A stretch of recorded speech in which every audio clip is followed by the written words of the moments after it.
2000 से अधिक राजनीतिक पार्टियां देश में अपनी पहचान बना रही हैं। अब देखने वाली बात यह है कि वो पहचान या फिर पैसा। नमस्कार, स्वागत है आपका सन्स इंडिपेंडेंस की स्पेशल रिपोर्ट में।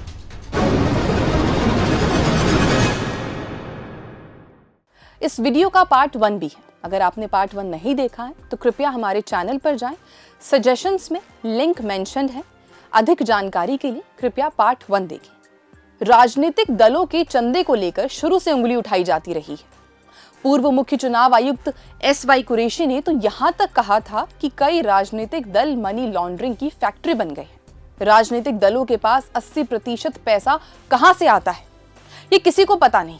वर्ष 1971 में गठित वांचू समिति ने भी राजनीतिक दलों में ब्लैक मनी को लेकर सवाल खड़े किए थे और चिंता जाहिर की थी।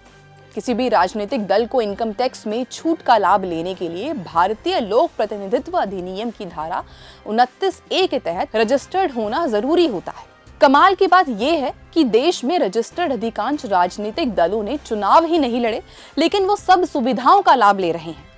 ये बात दूसरी है कि चुनावी चंदे को लेकर भी राजनीतिक दल एक दूसरे पर आरोप लगाते हैं और पारदर्शिता में कमी की बात करते हैं। राजनीतिक दल भी आज एक कॉरपोरेट ऑर्गेनाइजेशन की तरह संचालित हो रहे हैं। उनका चुनाव लड़ने का अपना बजट है।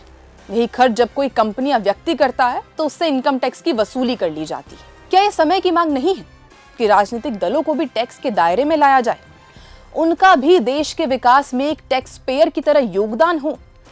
राजनीतिक पार्टियों को जो विशेष छूट आयकर अधिनियम की धारा 13A में दी गई है, उसको वापस लिया जाए। साथ ही उन रास्तों को भी बंद किया जाए जिनसे राजनीतिक दल चोरी छुपे पैसे ले रहे हैं या ब्लैक मनी को वाइट कर रहे हैं। उन दलों पर भी रोक लगनी चाहिए जो खुद को चुनाव आयोग में रजिस्टर्ड तो करा लेते हैं, लेकिन कभी चुनाव नहीं लड़ते। ये राजनीतिक दलों को मिलने वाली सभी सुविधाओं का लाभ ले रहे हैं।